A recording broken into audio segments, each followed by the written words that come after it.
ദൈവത്തിൻ്റെ അതിപരിശുദ്ധമായ നാമത്തിന് നന്ദി നിറഞ്ഞ ഹൃദയത്തോടെ ഇന്ന് സന്ധ്യയെങ്കിൽ സ്തോത്രം ചെയ്യുന്നു. കർത്താവിൻ്റെ സന്നിധിയിൽ നമുക്കെല്ലാവർക്കും ഒരുമിച്ചായിരിക്കാൻ കർത്താവ് നൽകിയ നല്ല സാവകാശത്തിനായി ഞാൻ കർത്താവിന് സ്തോത്രം ചെയ്യുന്നു. ഇന്ന് അംബാസഡേഴ്സ് ഓഫ് ക്രൈസ്റ്റ് എന്ന ആത്മീക ഫേസ്ബുക്ക് കൂട്ടായ്മയുടെ ബന്ധത്തിൽ ഇന്ന് ഈ ലൈവിലായിരിക്കുന്ന എല്ലാ പ്രിയപ്പെട്ടവരും ഓർത്ത് കർത്താവിന് സ്തോത്രം ചെയ്യുന്നു. ഈ ലൈവിൽ എന്നെ വീക്ഷിച്ചുകൊണ്ടിരിക്കുന്ന ശ്രദ്ധിച്ചുകൊണ്ടിരിക്കുന്ന എല്ലാ പ്രിയപ്പെട്ടവർക്കും, വിശേഷാൽ ഇതിൻ്റെ അഡ്മിന്മാരായിരിക്കുന്ന പ്രിയപ്പെട്ടവർ, അവരെല്ലാവരെയും ഓർത്ത് കർത്താവിന് സ്തോത്രം ചെയ്യുന്നു. ഇന്ന് നമ്മൾ ദൈവസന്നിധിയിലായിരിക്കുന്നത് പ്രകാരമാണെന്ന് തിരിച്ചറിഞ്ഞുകൊണ്ടാണ് ഇന്ന് ഞാൻ ഈ ലൈവിൽ വന്നിരിക്കുന്നത്. എപ്പോഴും നമ്മുടെ ജീവിതത്തിൽ സംഭവിക്കുന്ന എല്ലാ കാര്യങ്ങളുടെ പിന്നിലും ദൈവത്തിനൊരു പ്രത്യേക ഉദ്ദേശമുണ്ട് എന്നുള്ളത് നാം തിരിച്ചറിയണം. അപ്പോൾ ഇന്നത്തെ ലൈവിൻ്റെ പിന്നിലും ദൈവത്തിന് വലിയൊരു ഉദ്ദേശമുണ്ട്. ആയതിനാൽ ദൈവ കൃപയിൽ ആശ്രയിച്ചുകൊണ്ട് കർത്താവിൻ്റെ സന്നിധിയിലായിരിക്കാം. ഇന്ന് പകലിൽ ദൈവസന്നിധിയിലായിരിക്കുന്ന എല്ലാ പ്രിയപ്പെട്ടവരും പ്രാർത്ഥനയോടുകൂടെ ദൈവസന്നിധിയിലായിരിക്കുക. കാരണം നമ്മുടെ കർത്താവ് നമ്മെ ഇഷ്ടപ്പെടുന്ന ദൈവമാണ്. നമ്മോട് എപ്പോഴും സംസാരിക്കുവാൻ ഇഷ്ടപ്പെടുന്ന കർത്താവാണ്. ആയതിനാൽ ആ കർത്താവിന് നമ്മുടെ ശബ്ദം കേൾക്കുന്നത്, നാം തൻ്റെ ശബ്ദം ശ്രദ്ധിക്കുന്നത് ഒക്കെ വളരെ ഇഷ്ടമുള്ള ദൈവമാണ്. തൻ്റെ മക്കളെ സസൂക്ഷ്മം ആ കർത്താവ് നിരീക്ഷിച്ചു കൊണ്ടിരിക്കുന്നു. അതുകൊണ്ട് നാം എപ്പോഴും കർത്താവിൻ്റെ സന്നിധിയിൽ ആ ഒരു ദൈവത്തോടുള്ള ഇഷ്ടത്തോടുകൂടെ ആയിരിക്കുവാൻ നാം ശ്രദ്ധിക്കേണ്ടതാണ്. അതായിരിക്കട്ടെ നമ്മുടെ ഏറ്റവും വലിയ ആഗ്രഹമെന്ന് പറയുന്നത്. കർത്താവ് നമ്മെ അനുഗ്രഹിക്കുമാറാകട്ടെ. കർത്താവ് പറഞ്ഞിട്ടുള്ളതുപോലെ കർത്താവിനെ ആരാധിക്കുന്നവർ പൂർണ്ണ ഹൃദയത്തോടെ, പൂർണ്ണ ആത്മാവോടെ, പൂർണ്ണ ശക്തിയോടെ കർത്താവിനെ സ്നേഹിക്കണം, കർത്താവിനെ സേവിക്കണം, കർത്താവിനെ ആരാധിക്കണം. ആയതിനാൽ നമുക്ക് പൂർണ്ണ ഹൃദയത്തോടെ ദൈവസന്നിധിയിൽ നിലനിൽക്കുവാൻ കർത്താവ് നമ്മെല്ലാവരെയും അനുഗ്രഹിക്കുമാറാകട്ടെ എന്ന് ഓർമ്മിപ്പിച്ചുകൊണ്ട് ഇന്നത്തെ ഈ ലൈവ് ഞാൻ പ്രാർത്ഥനയോടെ ആരംഭിക്കട്ടെ. ലൈവിൽ എന്നെ ശ്രവിച്ചുകൊണ്ടിരിക്കുന്ന, ശ്രദ്ധിച്ചുകൊണ്ടിരിക്കുന്ന എല്ലാ പ്രിയപ്പെട്ടവർക്കും, വിശേഷാൽ ഇതിൻ്റെ അഡ്മിന്മാർക്കും, എന്നെ ഇതിലേക്ക് ക്ഷണിച്ച കർത്താവിൻ്റെ ദാസൻ പാസ്റ്റർ അനീഷ് വെല്ലനയ്ക്കും വേഗം വരുന്നവനായ യേശുക്രിസ്തുവിൻ്റെ നാമത്തിൽ എൻ്റെ സ്നേഹവന്ദനത്തെ ആദ്യമേ അറിയിക്കുന്നു. കർത്താവ് നമ്മെല്ലാവരെയും ധാരാളമായി അനുഗ്രഹിക്കുമാറാകട്ടെ. നമുക്കൊരു നിമിഷം വേദപുസ്തകത്തിലെ ഒരു വാക്യം വായിച്ച് ആരംഭിക്കുവാൻ താല്പര്യപ്പെടുന്നു.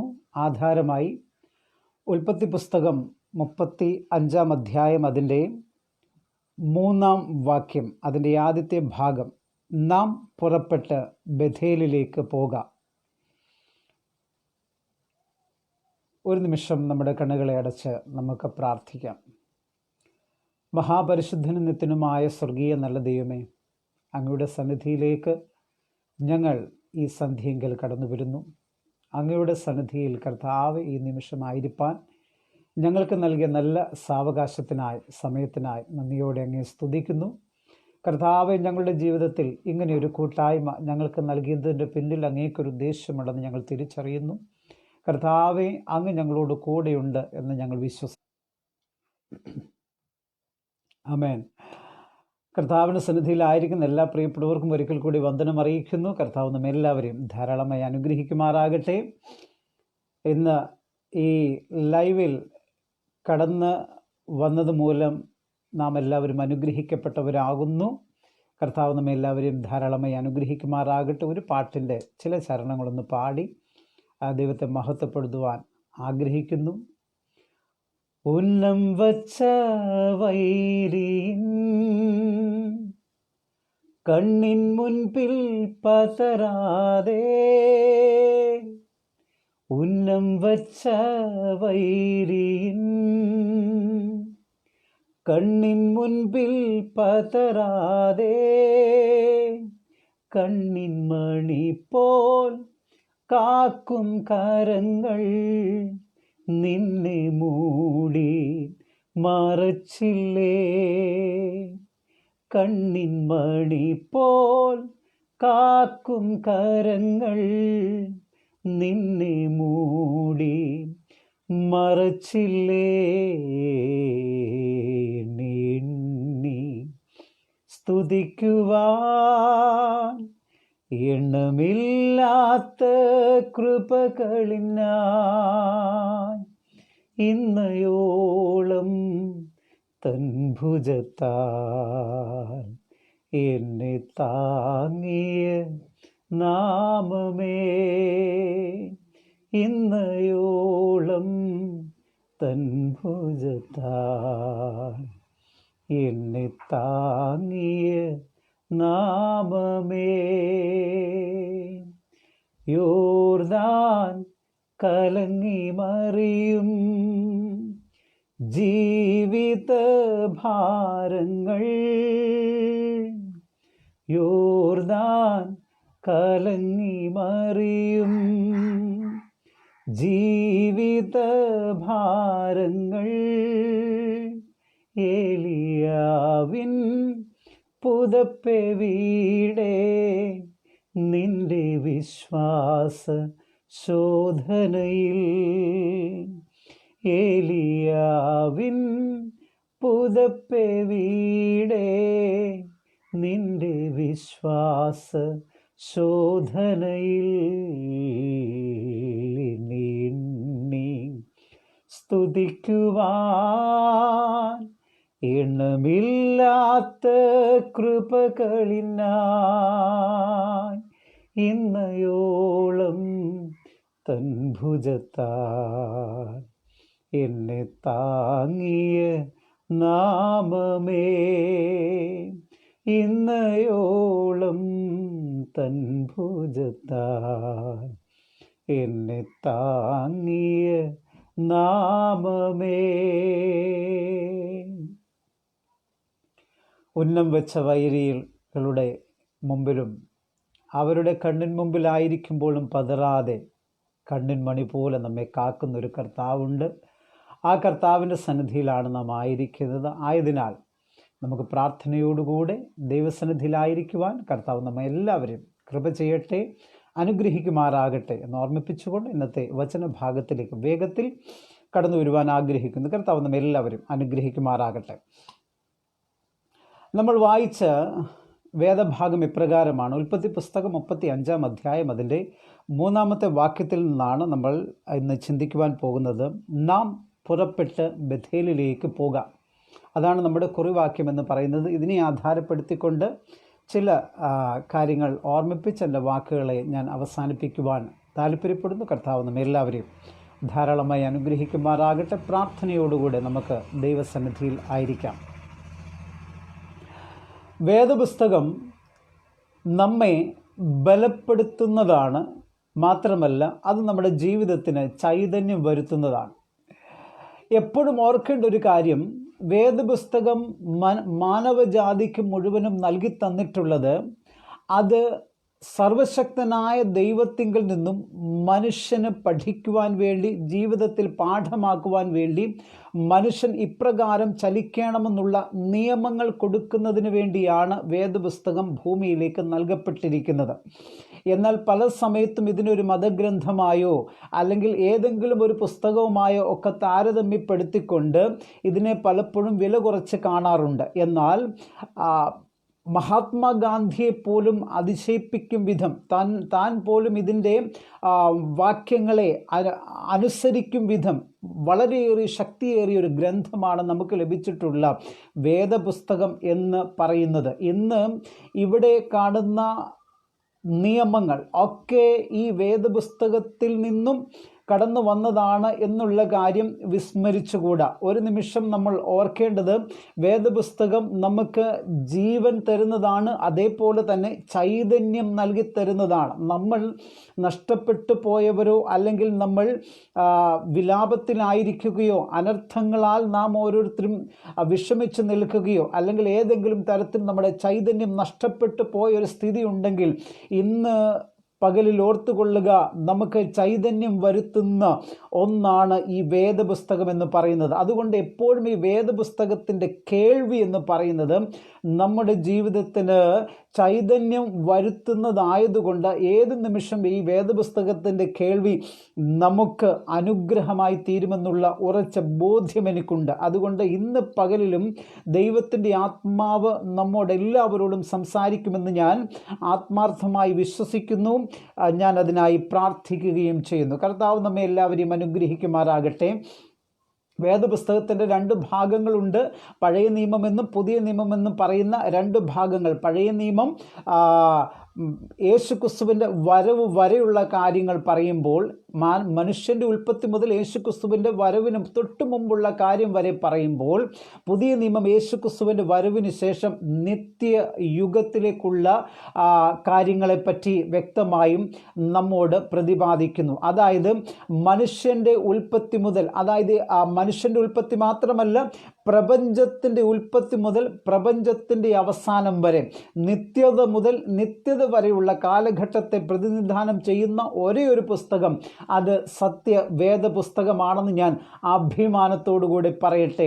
നിത്യത മുതൽ നിത്യത വരെ, അതായത് ഒന്നുമില്ലായ്മയിൽ നിന്നും സകലത്തിനെ ഉളവാക്കിയത് മുതൽ നിത്യതയിൽ ദൈവത്തോട് കൂടെ വാഴുന്ന ഒരു ദിനമുണ്ടെന്നുള്ള പ്രത്യാശയിൽ അവസാനിപ്പിക്കുന്ന ഈ പുസ്തകം സകല മാനവജാതിക്കും പ്രത്യാശ നൽകുന്നതാണ്, അവർക്ക് പ്രതീക്ഷ നൽകുന്നതാണ്. സകലതും നഷ്ടപ്പെട്ടു പോയ വ്യക്തികൾക്കും സകലതും എല്ലാം കഴിഞ്ഞു പോയി, ഇനിയൊന്നും സംഭവിക്കുകയില്ല, എൻ്റെ ജീവിതത്തിൽ ഇനിയൊരു മുന്നേറ്റം ഉണ്ടാവുകയില്ല, മുമ്പോട്ട് എനിക്ക് പോകുവാൻ കഴിയുകയില്ല എന്ന് പറഞ്ഞ് പ്രതീക്ഷ നഷ്ടപ്പെട്ട് നടക്കുന്ന വ്യക്തികൾക്ക് പോലും പ്രതീക്ഷ നൽകുന്ന, പ്രത്യാശ നൽകുന്ന ഒരേ ഒരു ഗ്രന്ഥം അത് നമുക്ക് നൽകപ്പെട്ടിരിക്കുന്ന ഈ വിശുദ്ധ ഗ്രന്ഥമാണ്.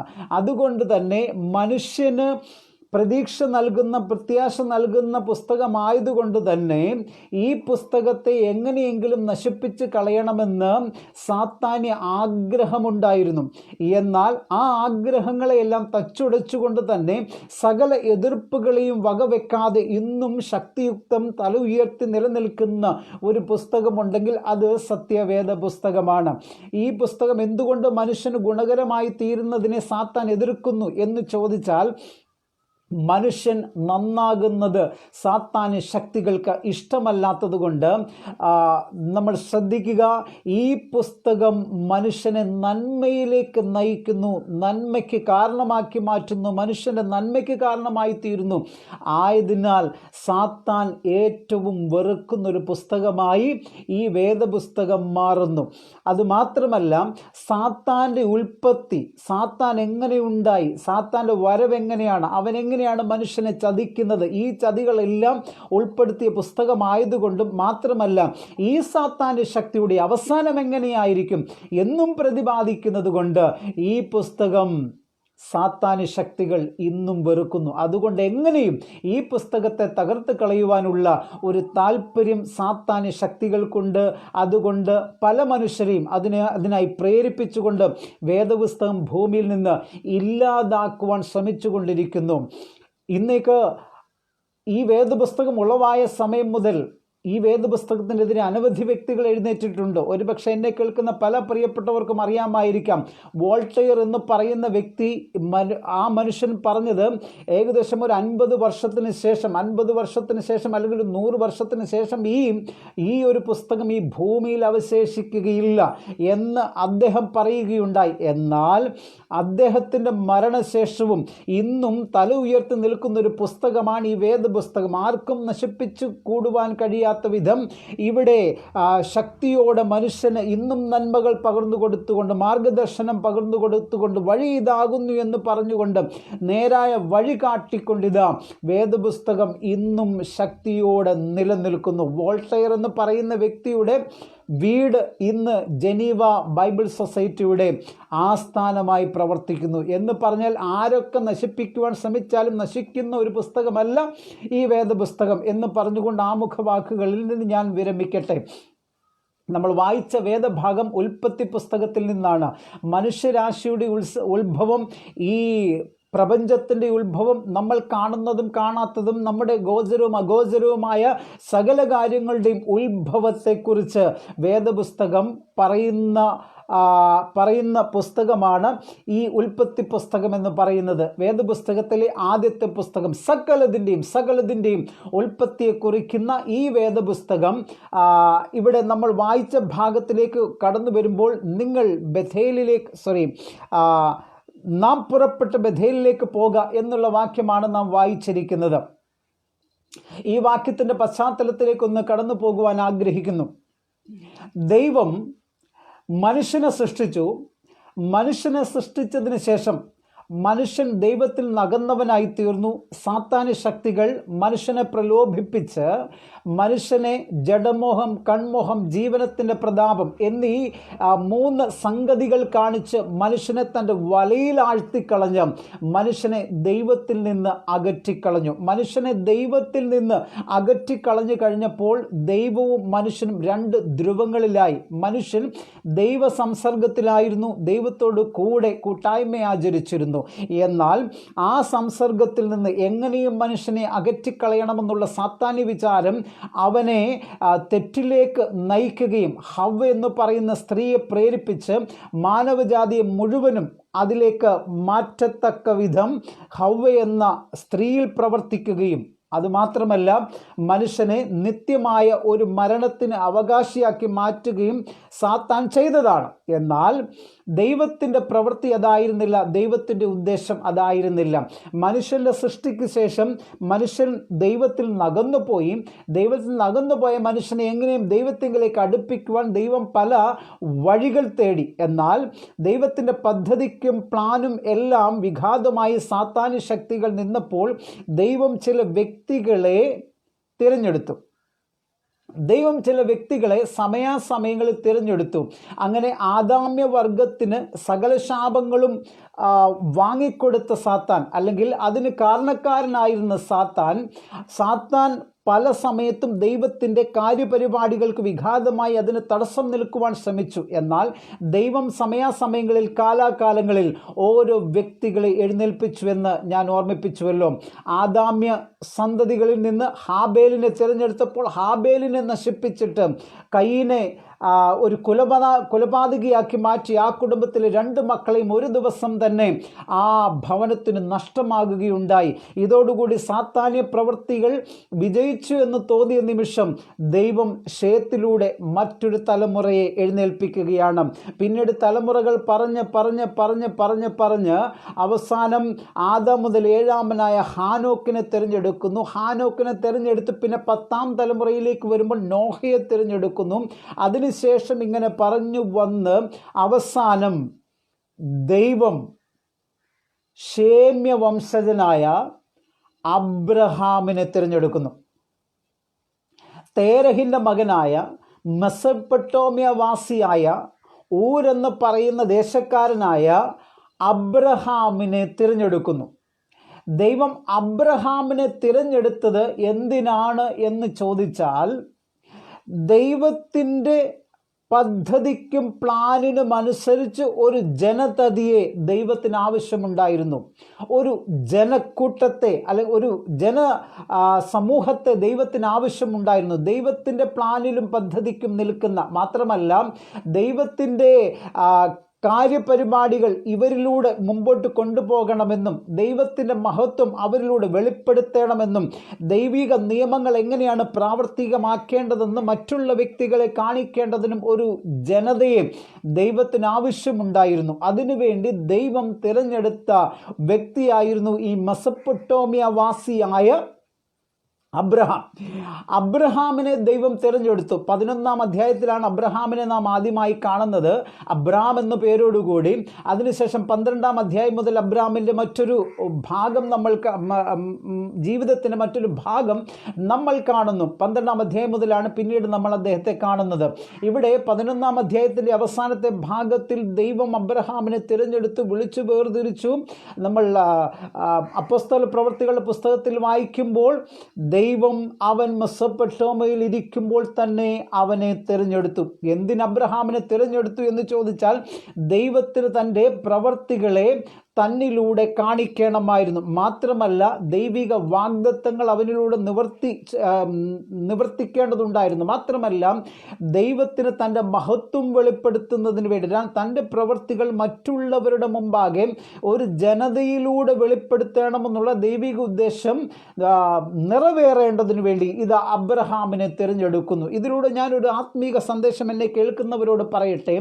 നമ്മെ ഓരോരുത്തരെയും ദൈവം തിരഞ്ഞെടുത്തിരിക്കുന്നതിന് പിന്നിൽ ദൈവത്തിന് ഒരു ഉദ്ദേശമുണ്ട്. ആ ഉദ്ദേശം എന്താണ് എന്ന് ചോദിച്ചാൽ അത് നമ്മിലൂടെ ദൈവത്തിന് ചില ക്രിയകൾ ചെയ്തെടുക്കേണ്ടതിന് വേണ്ടി, ചില പ്രവൃത്തികൾ നമ്മിലൂടെ വെളിപ്പെടുത്തേണ്ടതിന് വേണ്ടി, മാത്രമല്ല നമ്മിലൂടെ തൻ്റെ മഹത്വം വെളിപ്പെടുത്തുന്നതിന് വേണ്ടി. ഓർത്തുകൊള്ളുക, എന്നെ കേൾക്കുന്ന പ്രിയപ്പെട്ടവർ ആരെങ്കിലും നിരാശയിലോ ദുഃഖത്തിലോ ആയിരിക്കുന്നുവെങ്കിൽ അവരോട് ഞാൻ ഓർമ്മിപ്പിക്കട്ടെ, നിങ്ങളെ ദൈവം തിരഞ്ഞെടുത്തിരിക്കുന്നത് നിങ്ങൾ നശിച്ചു പോകുന്നതിന് വേണ്ടിയല്ല, നിരാശനായി നിൽക്കുന്നതിന് വേണ്ടിയല്ല, മറിച്ച് ദൈവത്തിൻ്റെ പ്രവൃത്തി നിങ്ങളിലൂടെ വെളിപ്പെടേണ്ടതിനാണ് ദൈവം നിങ്ങളെ തിരഞ്ഞെടുത്തിരിക്കുന്നത്. ദൈവം വെറുതെ ആരെയും തിരഞ്ഞെടുക്കാറില്ല.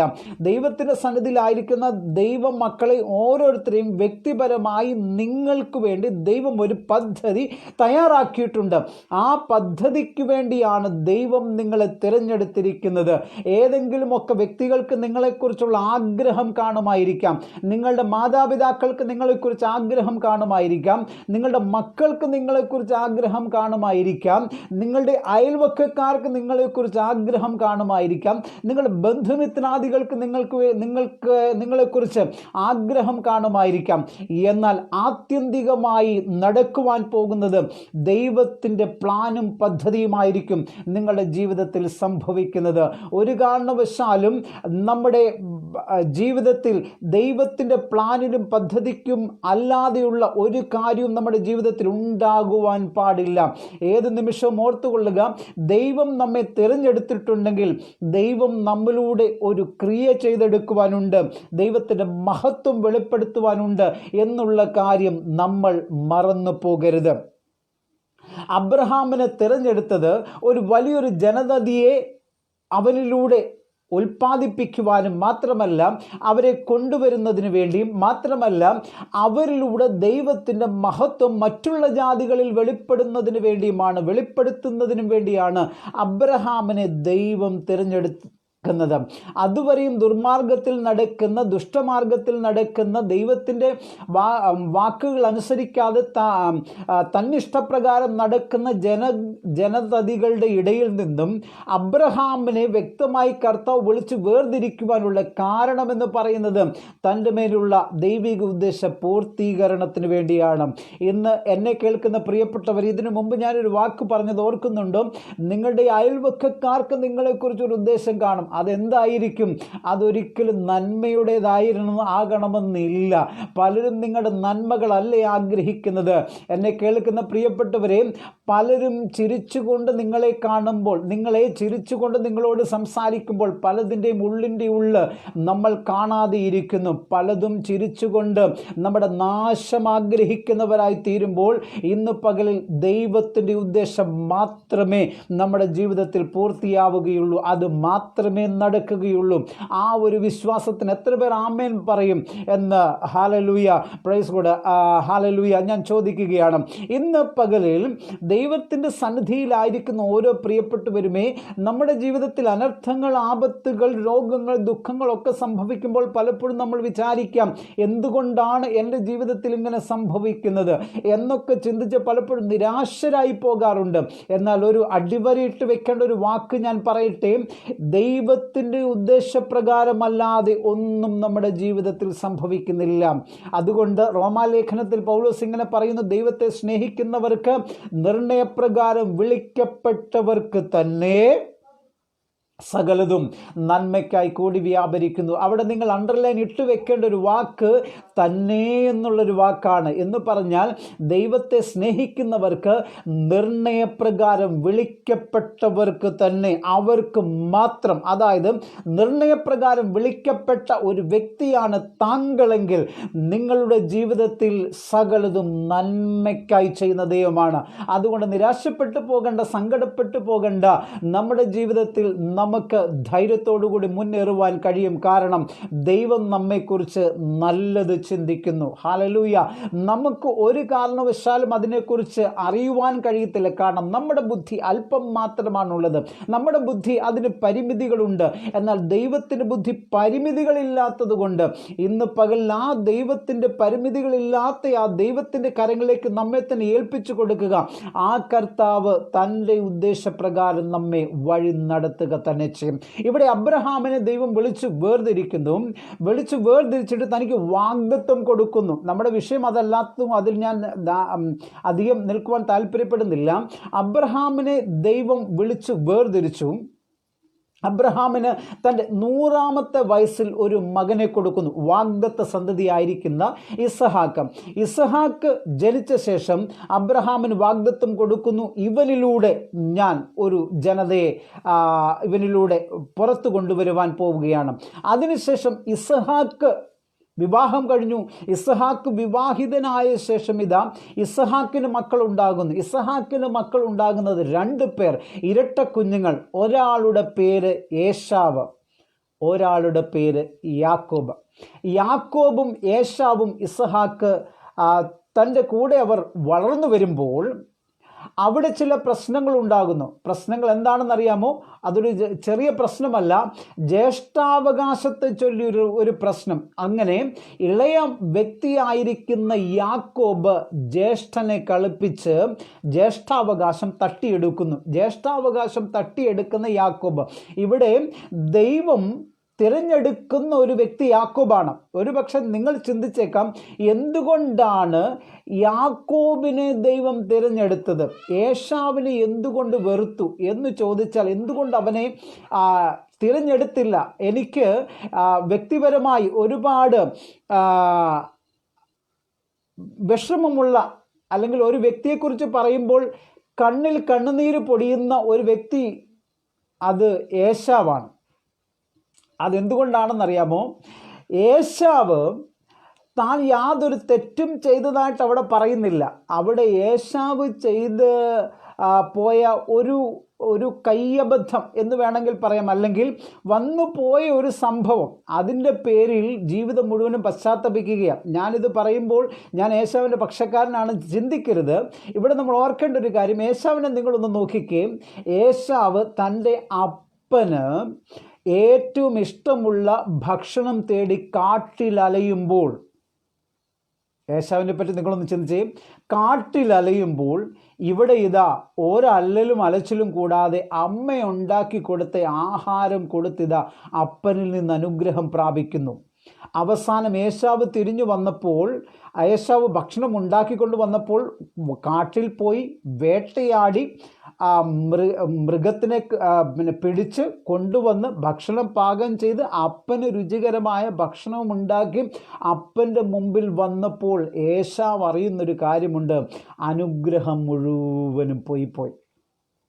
അപ്പോൾ ഏശാവ് അപ്പൻ്റെ മുമ്പിൽ മുട്ടുകുത്തിയിട്ട് വാവിട്ടൊരു ചോദ്യമുണ്ട്. അതാണ് എൻ്റെ ഹൃദയത്തെ പിടിച്ചു കുലുക്കിയ ഒരു ചോദ്യമെന്ന് പറയുന്നത്. അത്, അപ്പാ, ഒരു അനുഗ്രഹമെങ്കിലും എനിക്ക് നീ ബാക്കി വെച്ചിട്ടുണ്ടോ? കണ്ണുനീരോടുകൂടി അല്ലാതെ നമുക്ക് ആ വാക്യം വായിക്കുവാൻ കഴിയത്തില്ല പ്രിയപ്പെട്ടവരെയും. എന്നാൽ ആ കണ്ണുനീര് ഒന്നും വകവെക്കുന്നില്ല. അതിൻ്റെ കാരണം അതിന് മുമ്പ് നടന്നൊരു സംഭവമാണ്. അതെന്താണെന്നറിയാമോ? ആ സംഭവം ഇപ്രകാരമാണ്.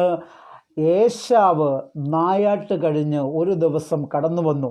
അപ്പോൾ ഒരു ചുവന്ന പായസവുമായി സഹോദരനായ യാക്കോബ് നിൽക്കുമ്പോൾ, യാക്കോബ് അവന് ആ പായസം വേണമെന്ന് ആഗ്രഹം അറിയിച്ചപ്പോൾ യാക്കോബ് അവനോട് പറയുന്നു, നിന്റെ ജ്യേഷ്ഠാവകാശം എനിക്ക് പകരം നൽകുമെങ്കിൽ ഞാൻ ഈ പായസം നിനക്ക് നൽകാം. അപ്പോൾ ഏശാവ് പറയുന്നൊരു വാക്ക് നമ്മൾ പലപ്പോഴും വിടുവാ പോലെ പറഞ്ഞു വിടാറുണ്ട്, പല വാക്കുകളും. ഇവിടെ ശ്രദ്ധിക്കുക, ഏശാവ് ഒരു വാക്ക് പറയുന്നു, ആ വാക്യപ്രകാരമാണ്, ഞാനിപ്പോൾ മരിക്കുവാൻ പോകുന്നു, ഇനി എനിക്ക് ഈ ജ്യേഷ്ഠാവകാശം എന്തിന്? പ്രിയപ്പെട്ടവരെ, ഒരു സംഗതി, ഒരു സന്ദേശം ഞാൻ ഇവിടെ നിന്ന് പറയട്ടെ. പലപ്പോഴും നമ്മൾ നമ്മുടെ കുഞ്ഞുങ്ങളെ നോക്കി, നമ്മുടെ കുടുംബത്തെ നോക്കി, എന്തിനേറെ നമ്മുടെ സ്വന്തം ജീവിതത്തെ നോക്കി വിടുവായ പറയാറുണ്ട്. എന്തിനെനിക്കിങ്ങനെ ഒരു ജീവിതം? എന്തുകൊണ്ടാണ് ഞാൻ ഇങ്ങനെ? എന്തുകൊണ്ടാണ് എനിക്ക് മാത്രം ഇങ്ങനെ സംഭവിക്കുന്നത്? ഞാൻ നശിച്ചു പോവുകയുള്ളൂ എന്നൊക്കെയുള്ള വാക്കുകൾ പലപ്പോഴും നമ്മൾ എടുത്ത് പ്രയോഗിക്കാറുണ്ട്. ഇന്ന് പകലിൽ ആരെങ്കിലും എന്നെ കേൾക്കുന്നവർ ഏതെങ്കിലും തരത്തിൽ സ്വന്തം ജീവിതത്തെക്കുറിച്ച് ഏതെങ്കിലും ദൈവത്തിന് ഹിതകരമല്ലാത്ത വാക്കുകൾ പറയുന്നുണ്ടെങ്കിൽ ഇന്ന് പകലിൽ അത് സ്റ്റോപ്പ് ചെയ്യുവാൻ ദൈവത്തിൻ്റെ ആത്മാവ് ബുദ്ധി ഉപദേശിക്കുകയാണ്. കാരണം നിങ്ങളുടെ വാക്കിന് വിലയുണ്ട്. ഇവിടെ ഏശാവ് ഒരു വാക്ക് പറഞ്ഞതാണ്, ഇനി എനിക്ക് ജ്യേഷ്ഠാവകാശം എന്തിന്, ഞാൻ മരിച്ചു പോകുമല്ലോ എന്ന് പറഞ്ഞപ്പോൾ അവൻ ആ ജ്യേഷ്ഠാവകാശം അനിയന് വിട്ടുകൊടുത്തു. ഇവിടെ ഏറ്റവും പ്രാധാന്യമേറിയൊരു കാര്യം, അതായത് ആ കുടുംബത്തിൻ്റെ തന്നെ ഭാവി ഭാഗധേയമായി തീരേണ്ട വ്യക്തി, ആ കുടുംബത്തിൻ്റെ തന്നെ ഏറ്റവും ഉന്നത നിലയിൽ നിൽക്കേണ്ട വ്യക്തി, ആ നിലയിൽ നിൽക്കേണ്ട ആ സ്ഥാനത്തെയാണ് ഒറ്റ പായസത്തിൻ്റെ മുമ്പിൽ അവൻ അടിയറവ് വെച്ച് കളഞ്ഞത്. ഇതാണ് ദൈവസന്നിധിയിൽ ഏശാവിന് പറ്റിയ ഏറ്റവും വലിയ പരാജയം എന്ന് പറയുന്നത്. ഇന്ന് പകൽ എന്നെ കേൾക്കുന്ന പ്രിയപ്പെട്ടവരെ, ഒറ്റ വാക്ക് കൊണ്ട് നമ്മുടെ ആത്മീക ജീവിതം തകർത്ത് കളയരുത്. ഒറ്റ വാക്ക് കൊണ്ട് നമ്മുടെ ഭൗതിക ജീവിതം തകർത്ത് കളയരുത്. ഒറ്റ വാക്കുകൊണ്ട് മറ്റുള്ളവരുടെ ആത്മീക ജീവിതം നമ്മൾ തകർത്ത് കളയരുത്. ഒറ്റ വാക്കുകൊണ്ട് മറ്റുള്ളവരുടെ ഭൗതിക ജീവിതം നമ്മൾ തകർത്ത് കളയരുത്. ഒരു പഠനത്തിൽ ഇപ്രകാരം പറയുന്നുണ്ട്, ഇന്ത്യയിൽ അല്ലെങ്കിൽ ലോകത്തിൽ ഏറ്റവും കൂടുതൽ അപകട മരണങ്ങളെക്കാൾ ഏറ്റവും കൂടുതൽ നടക്കുന്നത് വാക്കുകളിലൂടെയുള്ള കൊലകളാണ്. എന്ന് പറഞ്ഞാൽ ഒരു മനുഷ്യനെ വാക്കുകൊണ്ടില്ലാതാക്കുക, അതാണ് ഏറ്റവും കൂടുതൽ ഇന്ന് നടന്നുകൊണ്ടിരിക്കുന്നത്. പലരും ഇന്ന് ജീവിച്ചിരിക്കുന്നുവെങ്കിലും ജീവിച്ചിരിക്കെ തന്നെ അവർ മരിച്ചവരായി മാറുന്നതിൻ്റെ കാരണം പലരും പല വാക്കുകളും അവരുടെ മേൽ ചൊരിഞ്ഞത് നിമിത്തമാണ്. ഇന്ന് പകൽ നമ്മുടെ വാക്കുകളെ ശ്രദ്ധിക്കുക. ദൈവത്തിൻ്റെ ആത്മാവ് നമ്മെ സഹായിക്കുമാറാകട്ടെ. ദൈവം യാക്കോബിനെ തിരഞ്ഞെടുക്കുന്നു. യാക്കോബിനെ തിരഞ്ഞെടുത്ത് അവൻ ഈ ജ്യേഷ്ഠാവകാശം തട്ടിയെടുത്തു എന്ന് ഏശാവ് അറിഞ്ഞപ്പോൾ, അതായത് താൻ ഇത്ര കഷ്ടപ്പെട്ട് മൃഗത്തെ പോയി കൊണ്ടുവന്ന് സ്വാദിഷ്ടമായ ആഹാരം തൻ്റെ അപ്പന് കൊടുത്തു. അത് കൊടുത്തപ്പോൾ തൻ്റെ അനിയൻ ഉപായത്താൽ കളിപ്പിച്ച് അനുഗ്രഹം കൊണ്ടുപോയി എന്ന് കേട്ടപ്പോൾ കോപപരവശനായി ഇതാ ഏശാവ് യാക്കോബിനെ കൊല്ലുവാൻ അന്വേഷിക്കുന്നു. അവൻ്റെ അമ്മ ഇസഹാക്ക്, ഇവർ രണ്ടുപേരും അവനെ ലാബാൻ്റെ അരികിലേക്ക് പറഞ്ഞുവിടുന്നു. ലാബാൻ്റെ അരികിലേക്ക് പറഞ്ഞുവിടുമ്പോൾ യാതൊരു തുണയുമില്ലാതെ ലാബാൻ്റെ അരികിലേക്ക് ഓടിപ്പോകുന്നു. യാക്കോബ് ഓടിപ്പോയിക്കൊണ്ടിരിക്കുന്ന സമയത്ത് സംഭവിക്കുന്ന ഒരു കാര്യമാണ് ഈ വചനത്തിൻ്റെ പശ്ചാത്തലമായി ഞാൻ എടുത്തിരിക്കുന്നത്. അവിടെ അതിന് 28-ാം അധ്യായം, ഉൽപ്പത്തി പുസ്തകം 28-ാം അധ്യായം അതിൻ്റെ 11-ാമത്തെ വാക്യത്തിൽ നമ്മൾ വായിക്കുമ്പോൾ, 28-ാം അധ്യായം അതിൻ്റെ 11-ാമത്തെ വാക്യം നമ്മൾ വായിക്കുമ്പോൾ, യാക്കോബ് ബേർഷേബയിൽ നിന്ന് പുറപ്പെട്ട് ഹാരാനിലേക്ക് പോയി. അവൻ ഒരു സ്ഥലത്തെത്തിയപ്പോൾ, ആ വാക്കൊന്ന് അണ്ടർലൈൻ ചെയ്യുക, അവൻ ഒരു സ്ഥലത്തെത്തിയപ്പോൾ സൂര്യൻ അസ്തമിക്കൊണ്ട് അവിടെ പാർത്തു. അവൻ ആ സ്ഥലത്തെ കല്ലുകളിൽ ഒന്നെടുത്ത് തലയണിയായി വെച്ചു അവിടെ കിടന്നുറങ്ങി. ഇവിടെ യാക്കോബ് ഒരു സ്ഥലത്തെത്തി. ആ സ്ഥലത്തെക്കുറിച്ച് മെൻഷൻ ചെയ്തിട്ടില്ല, അതിൻ്റെ പേര് പറഞ്ഞിട്ടില്ല. ഈ ചെല്ലുന്ന സമയത്ത് അത് പറയാതിരിക്കുന്നതിൻ്റെ കാരണം യാക്കോബിന് പോലും അറിയാത്ത ഒരു സ്ഥലത്തെത്തി. എന്ന് പറഞ്ഞാൽ പേടിയോടുകൂടി ഓടിപ്പോകുക, എവിടെയെങ്കിലുമൊക്കെ ചെന്ന് നിൽക്കണം. സഹോദരൻ കൊല്ലുവാൻ വേണ്ടി അന്വേഷിക്കുമ്പോൾ അവൻ ചെല്ലുവാൻ കഴിയാത്ത വഴിയിലൂടെയൊക്കെ ആയിരിക്കണം യാക്കോബ് ഓടിപ്പോകുന്നത്. അങ്ങനെ ഏതോ ഒരു സ്ഥലത്തെത്തി. അവിടെ സൂര്യൻ അസ്തമിക്കൊണ്ട് അവൻ അവിടെ രാപ്പാർത്തു. ഇവിടെ ശ്രദ്ധിക്കുക, യാക്കോബ് ഒരിക്കലും അറിയാത്ത ഒരു സ്ഥലത്ത് ഇവിടെ അന്തി ഉറങ്ങാൻ ശ്രമിക്കുകയാണ്. അവിടെ അന്തി ഉറങ്ങുമ്പോൾ സംഭവിച്ചൊരു കാര്യം ഇപ്രകാരമാണ്. അവിടെ അന്തി ഉറങ്ങുമ്പോൾ ഒരു തലേണയായി കല്ലെടുത്ത് വെച്ച് തൻ്റെ ഉറക്കത്തിനിടയ്ക്ക് ഇതാ സ്വർഗത്തോളം എത്തുന്ന ഒരു ഗോവേണി, അതിൻ്റെ അറ്റം ഭൂമിയിലും എത്തി നിൽക്കുന്നു. അതിലൂടെ സ്വർഗദൂതന്മാർ കയറി ഇറങ്ങുന്നു. അതിൻ്റെ ഏറ്റവും മുകളിലായി സ്വർഗത്തിൽ നിന്നൊരു ശബ്ദം കേൾക്കുന്നു, നിന്നോടുകൂടെ ഞാൻ ഇരിക്കും, നിന്നെ ഞാൻ വർദ്ധിപ്പിക്കും, നിനക്ക് ഈ ദേശം, നീ കിടന്നുറങ്ങുന്ന ഈ ദേശം നിനക്കും നിന്റെ സന്തതിക്കും ഞാൻ തരും. 13-ാമത്തെ വാക്യം, നീ കിടക്കുന്ന ഭൂമിയെ ഞാൻ നിനക്കും നിന്റെ സന്തതിക്കും തരും. നിന്റെ സന്തതി ഭൂമിയിലെ പൊടി പോലെയാകും. നീ പടിഞ്ഞാറോട്ടും കിഴക്കോട്ടും വടക്കോട്ടും തെക്കോട്ടും പരക്കും. നീ മുഖാന്തരവും നിന്റെ സന്തതി മുഖാന്തരവും ഭൂമിയിലെ സകല വംശങ്ങളും അനുഗ്രഹിക്കപ്പെടും. ഇതാ ഞാൻ നിന്നോട് കൂടെയുണ്ട്. 15-ാമത്തെ വാക്യം, നീ പോകുന്നിടത്തൊക്കെയും നിന്നെ കാത്ത് ഈ രാജ്യത്തേക്ക് നിന്നെ മടക്കി വരുത്തും. ഞാൻ നിന്നെ കൈവിടാതെ നിന്നോട് അരുളി ചെയ്തത് നിവർത്തിക്കും എന്ന് പറഞ്ഞു. ഈ സ്വപ്നം കണ്ട് യാക്കോബ് ഉണർന്നു. യാക്കോബ് പറയുന്നൊരു കാര്യമുണ്ട്, സാക്ഷാൽ ദൈവം ഇവിടെയുണ്ട്, ഞാൻ അത് അറിഞ്ഞില്ല. അവിടെ വെച്ച് യാക്കോബ് ഒരു തീരുമാനമെടുക്കുകയാണ്. അധികാലത്ത് എഴുന്നേറ്റ് 18-ാമത്തെ വാക്യം, തലയണയായി വെച്ചിരുന്ന് കല്ലെടുത്ത് തൂണായി നിർത്തി അതിന്മേൽ എണ്ണയൊഴിച്ചു. അവൻ ആ സ്ഥലത്തിന് ബഥേൽ എന്ന് പേർ വിളിച്ചു. അവിടെ അവൻ ആ കിടന്നുറങ്ങിയ സ്ഥലത്തിന് ബഥേൽ എന്ന് പേർ വിളിച്ചു. അതിനു മുമ്പ് ഈ സ്ഥലത്തിൻ്റെ പേര് ലൂസ് എന്നായിരുന്നു. ഇവിടെയാണ് ആ സ്ഥലത്തിൻ്റെ പേര് പറയുന്നത്. ആരും അറിയാത്തിടത്തേക്ക്, ആരും വരാത്തിടത്തേക്ക് ഓടിപ്പോകുവാൻ തുനിഞ്ഞിറങ്ങിയ യാക്കോബ് ഇടയിൽ ഏതോ ഒരു സ്ഥലത്ത് കിടന്നുറങ്ങി. തനിക്ക് പോലും അറിയാത്തൊരു സ്ഥലത്ത് കിടന്നുറങ്ങിയപ്പോൾ അവിടെ ഇറങ്ങി വന്നൊരു ദൈവ സാന്നിധ്യമുണ്ട്. ഇന്ന് പല സമയത്തും ഒരു ലക്ഷ്യവുമില്ലാതെ, മുമ്പോട്ട് എങ്ങനെ ചുവട് വെക്കുമെന്നറിയാതെ, എങ്ങനെ മുമ്പിൽ മുഴുവനും ഇരുട്ടാണ്, എങ്ങനെ മുമ്പോട്ട് പോകുമെന്നറിയാതെ, മക്കളുടെ ഭാവിയെ ഓർത്തുകൊണ്ട്, കുടുംബത്തിൻ്റെ ഭാവിയെ ഓർത്തുകൊണ്ട്, നമ്മളുടെ മിനിസ്ട്രിയുടെ ഭാവിയെ ഓർത്തുകൊണ്ടൊക്കെ എങ്ങനെ മുമ്പോട്ട് പോകുമെന്നറിയാതെ, കാൽച്ചുവട് വെക്കാതെ ഇങ്ങനെ അമാന്തിച്ച് നിൽക്കുന്ന, ഒന്ന് ഭയപ്പെട്ട് നിൽക്കുന്ന എല്ലാ പ്രിയപ്പെട്ടവരോടുമുള്ള ഒരു ആത്മീക സന്ദേശമാണ് ഇവിടെ യാക്കോബിലൂടെ ഞാൻ പകർന്നു തരുവാൻ ആഗ്രഹിക്കുന്നത്. ഓർത്തുകൊള്ളുക, നിങ്ങൾ അമാന്തിച്ച് നിൽക്കുമ്പോഴും, നിങ്ങൾ പരിഭ്രമിച്ച് നിൽക്കുമ്പോഴും, ഭയപ്പെട്ട് നിൽക്കുമ്പോഴും, നിങ്ങൾ എവിടെയായിരിക്കുന്നു എന്ന് ഒരു പക്ഷെ പരിസരബോധം പോലും നഷ്ടപ്പെട്ട് ഒരു ഭ്രാന്തനെ പോലെ നിൽക്കുകയാണെങ്കിലും ഓർത്തുകൊള്ളുക, അവിടെയും ഇറങ്ങി വരുന്നൊരു ദൈവ സാന്നിധ്യമുണ്ട്.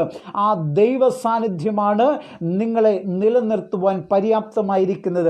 ഒരു കാര്യം കൂടെ അതിനോട് ചേർത്ത് പറയട്ടെ, എവിടെ ദൈവ സാന്നിധ്യം നിങ്ങൾ അറിയുന്നു, അവിടെ നിങ്ങൾ തീരുമാനമെടുക്കുക. നിങ്ങൾ നഷ്ടപ്പെട്ടു വന്ന് പോകുന്ന, നിങ്ങൾ ശൂന്യതയിലായി പോകുന്ന സമയത്ത്, അതായത് നിങ്ങൾക്ക് അവിടം കൊണ്ട് അവസാനിക്കുകയാണ്, എല്ലാം അവസാനിക്കുകയാണ് എന്ന നിലയിലായിരിക്കുമ്പോൾ ആ ശൂന്യതയിൽ വെളിപ്പെടുന്ന ഒരു ദൈവ സാന്നിധ്യമുണ്ട്. ആയതിനാൽ ഒരു ശൂന്യതയിൽ നിൽക്കുകയാണോ, എങ്ങനെ മുമ്പോട്ട് പോകണമെന്ന് അറിയത്തില്ല, എങ്ങനെയാണ് എൻ്റെ ഭാവി ഭാഗധേയമെന്ന് എനിക്കറിയത്തില്ല എന്നൊക്കെ ചിന്തിച്ച് നിൽക്കുകയാണെങ്കിൽ ഓർത്തുകൊള്ളുക, ആ ശൂന്യതയിൽ ഇതാ ദൈവത്തിൻ്റെ പ്രവൃത്തി വെളിപ്പെടുവാൻ പോവുകയാണ്. അവിടെ ദൈവം ഇറങ്ങി വരികയാണ്, നമ്മോട് സംസാരിക്കുകയാണ്. ഞാൻ തുടക്കത്തിൽ പറഞ്ഞതുപോലെ ആ കർത്താവ് നമ്മോട് സംസാരിക്കാൻ ഇഷ്ടപ്പെടുന്ന ദൈവമാണ്. ഇവിടെ യാക്കോബ് ഒരു തീരുമാനമെടുക്കുന്നു. ആ സ്ഥലത്തിന് ബഥേൽ എന്ന് പേരിട്ടിട്ട് പറയുകയാണ്, ദൈവം, 20-ാമത്തെ വാക്യം, ദൈവം എന്നോടുകൂടെ ഇരിക്കുകയും ഞാൻ പോകുന്ന ഈ യാത്ര എന്നെ കാക്കുകയും ഭക്ഷിപ്പാൻ ആഹാരവും ധരിപ്പാൻ വസ്ത്രവും എനിക്ക് തരികയും എന്നെ മടക്കി അപ്പൻ്റെ വീട്ടിലേക്ക് സൗഖ്യത്തോടെ മടക്കി വരുത്തുകയും ചെയ്യുമെങ്കിൽ യഹോവ എനിക്ക് ദൈവമായിരിക്കും. ഞാൻ തൂണായി നിർത്തിയ ഈ കല്ല് ദൈവത്തിൻ്റെ ആലയവും ആകും നീ എനിക്ക് തരുന്ന സകലത്തിലും ഞാൻ നിനക്ക് ദശാംശം തരുമെന്ന് പറഞ്ഞു. ഇവിടെ യാക്കോബിനെ ശ്രദ്ധിക്കൂ. യാക്കോബ് പറയുകയാണ്, ഞാൻ എൻ്റെ വീട്ടിലേക്ക് സൗഖ്യത്തോടെ മടങ്ങി വരണം. എനിക്ക് പോകുന്ന വഴിയിൽ എനിക്ക് ആവശ്യമുള്ളതെല്ലാം, ദിനംപ്രതി ആവശ്യമുള്ളതെല്ലാം എനിക്ക് നൽകി തന്ന് എന്നെ ദിനം തോറും വഴി നടത്തുമെങ്കിൽ നീ എനിക്ക് ദൈവമായിരിക്കും. ഈ സ്ഥലം നിനക്ക് ആലയമായിരിക്കും എന്ന് പറഞ്ഞാൽ ഈ സ്ഥലത്ത് ഞാൻ നിന്നെ ആരാധിക്കും എന്ന് പറഞ്ഞ് യാക്കോബ് തിരിഞ്ഞു പോകുന്നു. ഇവിടെ നിന്ന് വീണ്ടും യാത്ര തിരിക്കുന്നു. ഈ ഒരു നേർച്ച നേർന്നു, ആ കല്ല് നാട്ടിവെക്കുന്നു, അതിൽ എണ്ണയൊഴിക്കുന്നു, എന്നിട്ട് ഈ നേർച്ച നേരുന്നു. യാക്കോബ് അവിടുന്ന് യാത്രയാകുന്നു. വർഷങ്ങൾ കഴിഞ്ഞു. യാക്കോബ് അവിടെ നിന്നും പുറപ്പെട്ടു പോകുന്നു. യാക്കോബ് അവിടെ നിന്നും പുറപ്പെട്ടു പോയതിന് ശേഷം യാക്കോബ് ദൈവത്തോട് പ്രാർത്ഥിച്ചത്, ദിനംപ്രതിയുള്ള എനിക്ക് ധരിക്കാൻ വസ്ത്രം, കഴിക്കാൻ ആഹാരം, ഇത്രയൊക്കെയാണ് യാക്കോബ് ചോദിച്ചത്. എന്നാൽ അവൻ മഹാധനവാനായി തീർന്നു. 2 കൂട്ടമായി തീരത്തക്ക വിധം വലിയ മൃഗസമ്പത്തിൻ്റെ ഉടമയായി മാറി. മൃഗസമ്പത്ത് 2 കൂട്ടം മാത്രമല്ല, 2 കൂട്ടം ഭാര്യമാർ, അവരുടെ ദാസിമാർ ഒക്കെയായിട്ട് അങ്ങനെ ഒരു കൂട്ടം. അങ്ങനെ ഇവിടെ യാക്കോബ് ഇങ്ങനെ മുമ്പോട്ട് പോവുകയാണ്. അങ്ങനെ യാക്കോബ് മുമ്പോട്ട് പോയി മഹാധനവാനായി തീർന്നാണ് തൻ്റെ അമ്മായിയപ്പനായ ലാബാൻ്റെ വീട്ടിൽ നിന്നും തിരിച്ചു വരുന്നത്. നമുക്ക് ഈ വിഷയത്തിൽ ആ ഭാഗമൊന്നും തുടരേണ്ട ആവശ്യമില്ലാത്തത് കൊണ്ട് നമ്മൾ അങ്ങനെ പോവുകയാണ്. ലാബാൻ്റെ വീട്ടിൽ നിന്ന് മഹാധനവാനായിട്ടാണ്, വലിയ മൃഗസമ്പത്തും വലിയ സമ്പത്തും കൊണ്ടാണ് അദ്ദേഹം തിരിച്ചു വരുന്നത്.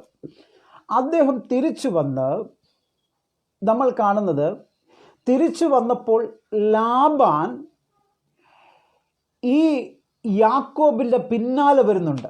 കാരണം അപ്പനെ കളിപ്പിച്ചത് കൂടാതെ, ജ്യേഷ്ഠനെ കളിപ്പിച്ചത് കൂടാതെ, സ്വന്തം അമ്മായിയപ്പനെയും കൂടെ കളിപ്പിച്ചിട്ടാണ് ഈ യാക്കോബ് ഇപ്പോൾ യാത്ര തുടരുന്നത്. മഹാധനവാനായി തീർന്നെങ്കിലും കളിപ്പീരിന് യാതൊരു കുറവുമില്ലാതെ ഇദ്ദേഹം ഇങ്ങനെ യാത്ര ചെയ്യുക. അങ്ങനെ തൻ്റെ ഭാര്യയായ റാഹേൽ ചെയ്ത ഒരു ബുദ്ധിമോശം ലാബാനെ തൻ്റെ പിന്നാലെ വരുത്തി.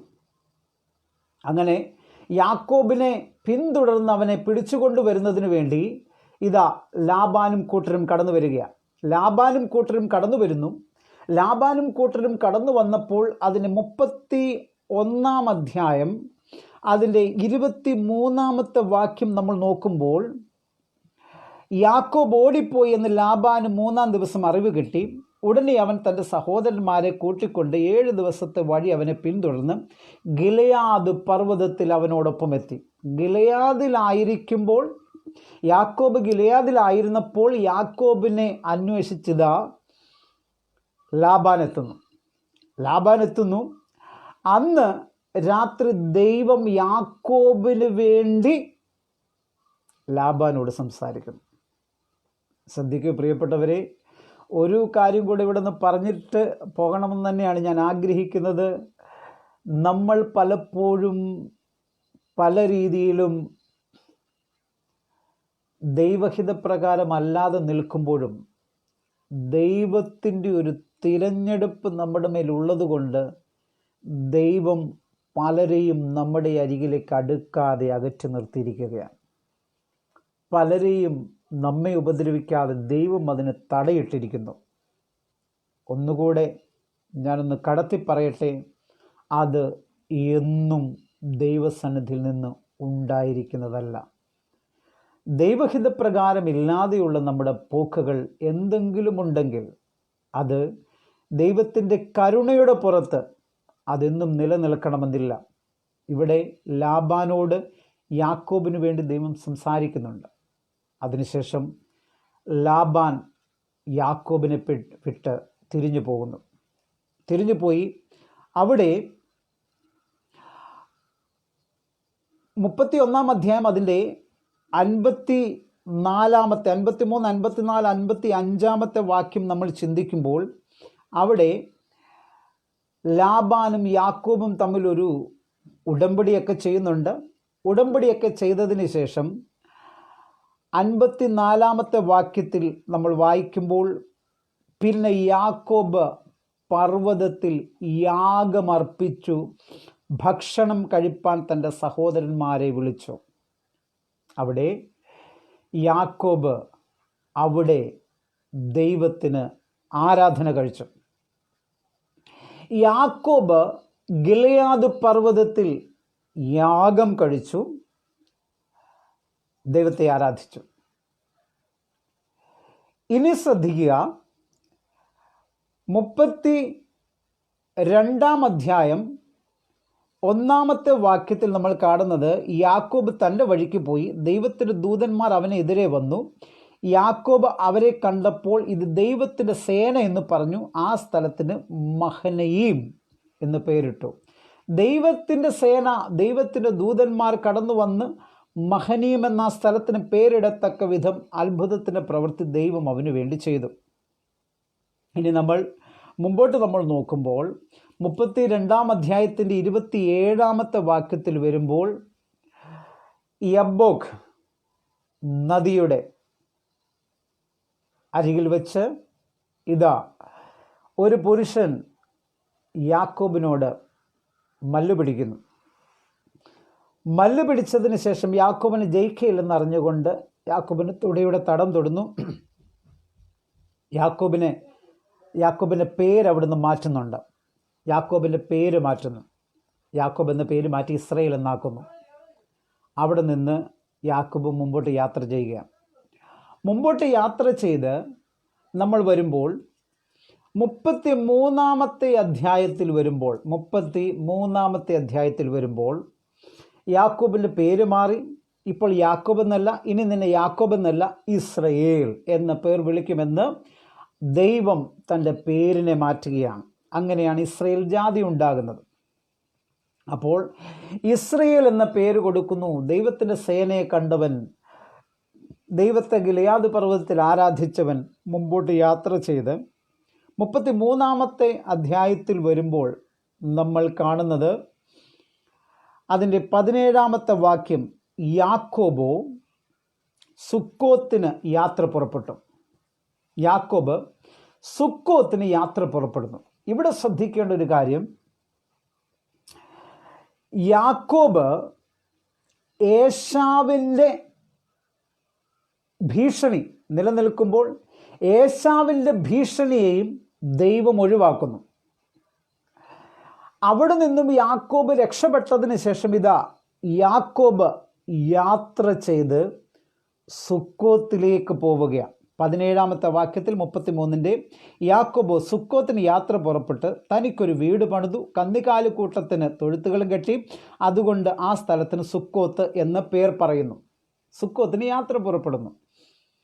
അതിനുശേഷം നമ്മൾ 18 വാക്യത്തിൽ വരുമ്പോൾ, യാക്കോബ് പദ്ദൻആരാമിൽ നിന്ന് വന്ന ശേഷം കനാൻ ദേശത്തിലെ ശേഖേം പട്ടണത്തിന് സമാധാനത്തോടെ എത്തി. പട്ടണത്തിനരികെ പാളയമടിച്ചു. താൻ കൂടാരമടിച്ച നിലം ശേഖേമിൻ്റെ അപ്പനായ ഹമോരിൻ്റെ പുത്രന്മാരോട് 100 വെള്ളിക്കാശിന് വാങ്ങി. 20 വാക്യത്തിൽ അവൻ ഒരു യാഗപീഠം പണിതു. അതിന് ഏൽ എലോഹേ ഇസ്രയേൽ എന്ന് പേരിട്ടു. ഇനിയാണ് നമ്മൾ ശ്രദ്ധിക്കേണ്ടത്. യാക്കോബ് സുക്കോത്തിന് യാത്ര പുറപ്പെട്ട് അവിടെ നിന്ന് പുറപ്പെട്ട് ശേഖേം പട്ടണത്തിലെത്തി. അവിടെ പാളയമടിച്ചു. കൂടാരമടിച്ച നിലം ഹമോരിൻ്റെ പുത്രന്മാരോട് വിലയ്ക്ക് 100 വെള്ളിക്കാശിന് വാങ്ങി. അവിടെ അവൻ ദൈവത്തിന് ഒരു യാഗപീഠം പണിതു. അതിന് ഏൽ എലോഹേ ഇസ്രയേൽ എന്ന് പേരിട്ടു. നല്ല കാര്യം. യാക്കോബ് പേരൊക്കെ ഇട്ട് ചർച്ച് പണിതു, അവിടെ താമസം ആരംഭിച്ചു. ഇവിടെ നമ്മൾ പിന്നീട് മുമ്പോട്ട് നോക്കുമ്പോൾ 35 അധ്യായം, ആ അധ്യായമാണ് നമ്മൾ വായിച്ചത്. പിന്നീട് ഈ 33 അധ്യായത്തിൽ നമ്മൾ കാണുന്നത് യാക്കോബ് ശേഖേമിലങ്ങ് പാളയമടിച്ച് സ്ഥലം മേടിച്ച് അവിടെ താമസിക്കുവാൻ തുടങ്ങി. ഇവിടെ താമസിക്കുവാൻ തുടങ്ങിയപ്പോൾ 34 അധ്യായത്തിലെ കാര്യങ്ങൾ ഞാൻ വിവരിക്കുന്നില്ല. അവിടെ കാണുന്ന കാര്യങ്ങൾ വലിയൊരു വിപത്ത് യാക്കോബിന് നേരിടേണ്ടി വരുന്നു. വലിയൊരു വിപത്ത് യാക്കോബിന് നേരിടേണ്ടി വരുന്നു ശേഖേമിൽ താമസിക്കുമ്പോൾ. 12 ആങ്ങളമാർക്ക് ഒരു പെങ്ങൾ ദീന. രൂബൻ, ശിമിയോൻ, ലേവി, യഹൂദ, Issachar, Zebulun, Dan, Naphtali, Asher, Gad, യോസഫ്, ബെന്യാമിൻ എന്ന് പറയുന്ന ഈ 12 സഹോദരന്മാർക്കും ദീന എന്ന് പറയുന്ന ഒരേ ഒരു പെങ്ങൾ മാത്രം. ആ പെങ്ങൾ ആ പട്ടണത്തിൽ വെച്ച് നശിപ്പിക്കപ്പെട്ടു. അതുമാത്രമല്ല, നശിപ്പിക്കപ്പെട്ടതിന് പ്രതികാരം ചോദിക്കുവാൻ ശേഖേം പൗരന്മാരെ മുഴുവനും ഈ ആങ്ങളമാർ കൊന്നൊടുക്കുകയാണ്. ശേഖേമിലുള്ള ആണുങ്ങളെ മുഴുവനും കൊന്നൊടുക്കുന്നു ചതിയിലൂടെ ധനം സമ്പാദിച്ച് ചതിയിലൂടെ സകലതും നേടിയെടുത്ത മക്കൾ ചതിയന്മാരായി മാറുന്നു.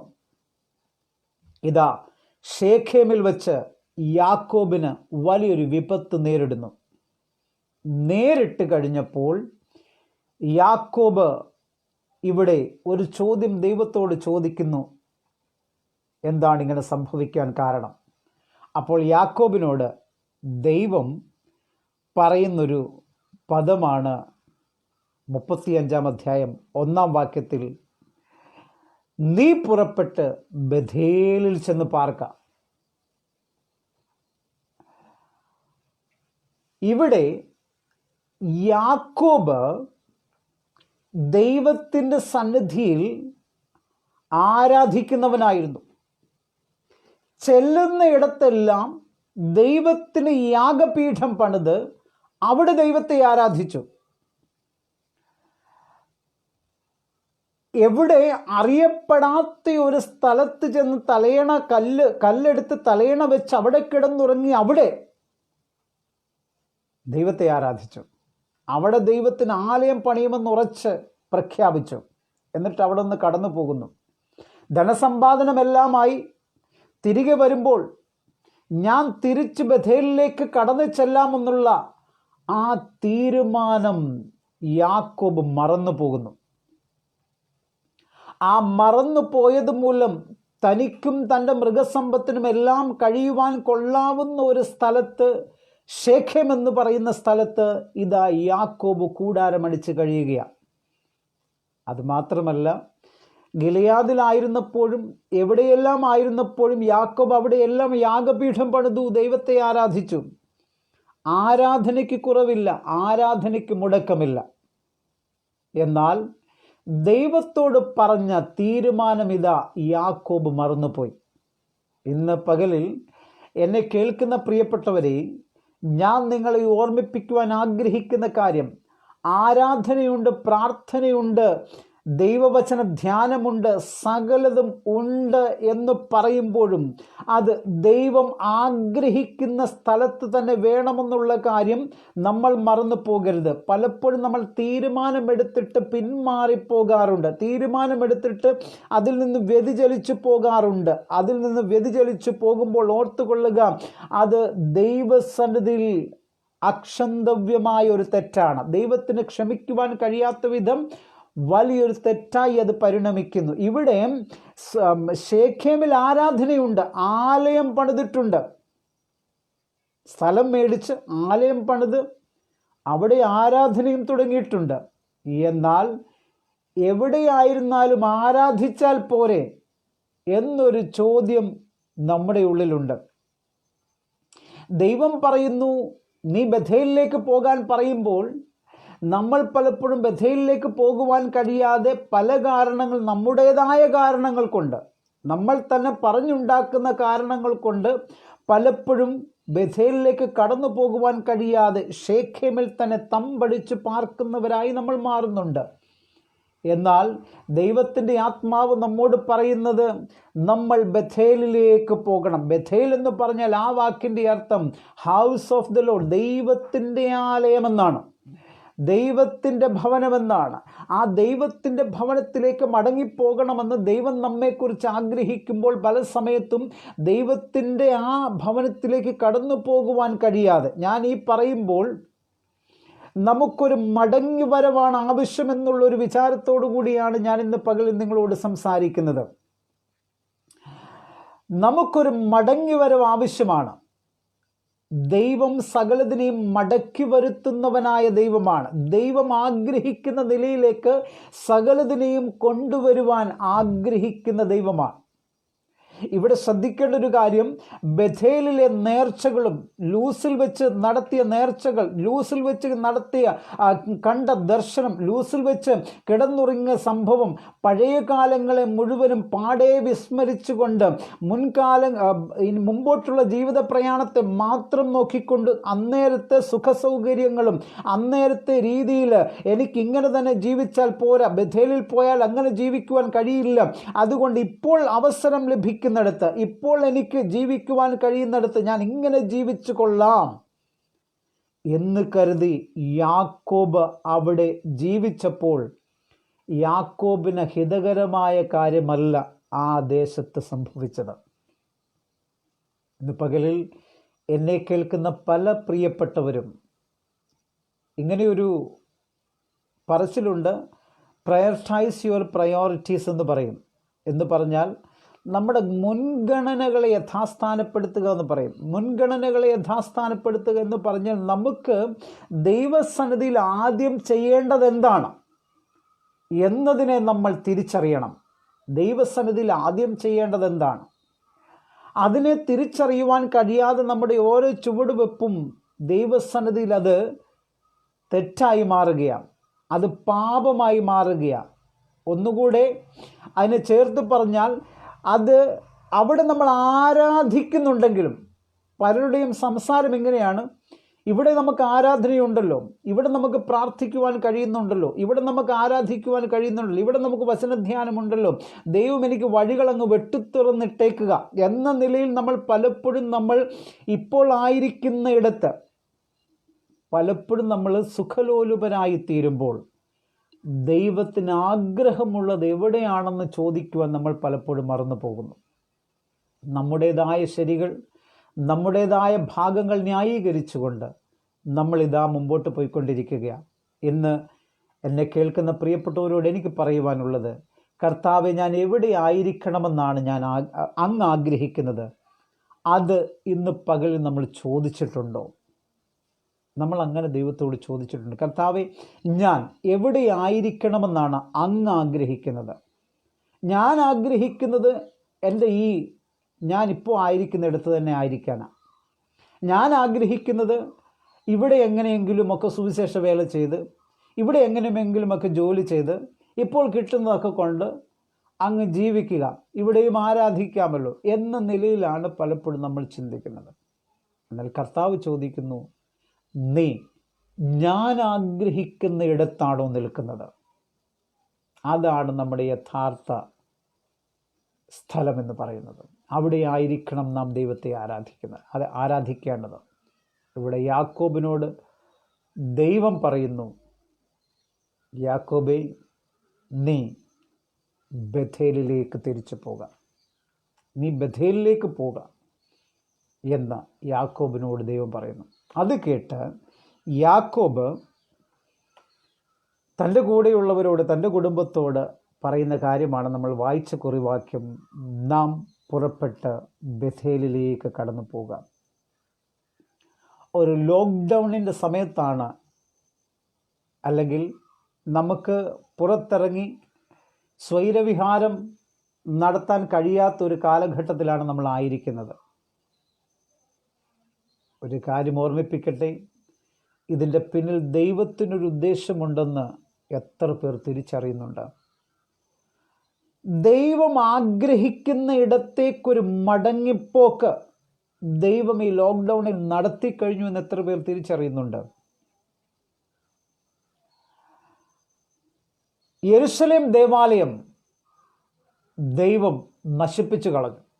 കാരണം ദൈവത്തെക്കാൾ ആലയത്തെ വലിയതാക്കി കളഞ്ഞു.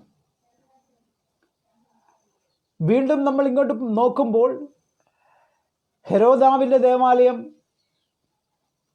പിന്നീട് എല്ലാ കാലഘട്ടത്തിലെയും ദേവാലയങ്ങളെ ദൈവം ഇല്ലാതാക്കി കളഞ്ഞു. കാരണം ദൈവാലയത്തെ ദൈവത്തെക്കാളും വലിയതാക്കി കാണുന്ന ഒരു സമൂഹമായി ഇസ്രായേൽ ജനം മാറി. അതുകൊണ്ട് ഒറ്റ ആലയം പോലും ദൈവം ബാക്കി വെച്ചില്ല. ഇന്ന് നമ്മൾ ദൈവസന്നിധിയിലായിരിക്കുമ്പോൾ കർത്താവിനെ സ്വീകരിച്ചുകൊണ്ട് അവൻ്റെ സന്തതികളായിരിക്കുന്ന നമ്മൾ ഓരോരുത്തരും ദൈവത്തിൻ്റെ ആലയമാണെന്ന് കൊരിന്ത്യ ലേഖനത്തിൽ പൗലോസ് പറയുന്നു. കർത്താവിനെ സ്വീകരിക്കുന്നതിലൂടെ ദൈവത്തിൻ്റെ ആലയമായി നമ്മൾ മാറുന്നു. എന്നാൽ ഇസ്രായേലിന് സംഭവിച്ച അപഭ്രംശം ഇസ്രായേലിന് സംഭവിച്ചതുപോലെ തന്നെ ഇന്നും നമ്മൾ ആലയത്തിൻ്റെ വക്താക്കളായി മാറിക്കഴിഞ്ഞിരിക്കുന്നു. ഞങ്ങളുടെ ആലയമാണ് വലുത്, ഞങ്ങളുടെ സംഘടനകളാണ് വലുത്, ഞങ്ങളുടെ കൂട്ടമാണ് വലുത് എന്ന നിലയിലേക്ക് നാം ഉയർന്നു പോയിക്കൊണ്ടിരുന്നപ്പോൾ ഇതാ ദൈവം പറയുന്നു, അല്ല, നീയാണ് എൻ്റെ ആലയം, നിന്റെ കുടുംബമാണ് എൻ്റെ ആലയമായിരിക്കേണ്ടത്. നീ മടങ്ങി ബഥേലിലേക്ക് പോകാം. എല്ലാവരെയും ഒറ്റ ലോക്ക്ഡൗണിൽ അടച്ച് എല്ലാവരെയും സ്വയ ആലയത്തിലേക്ക് വരുത്തുവാൻ ദൈവം പ്ലാൻ ചെയ്തു.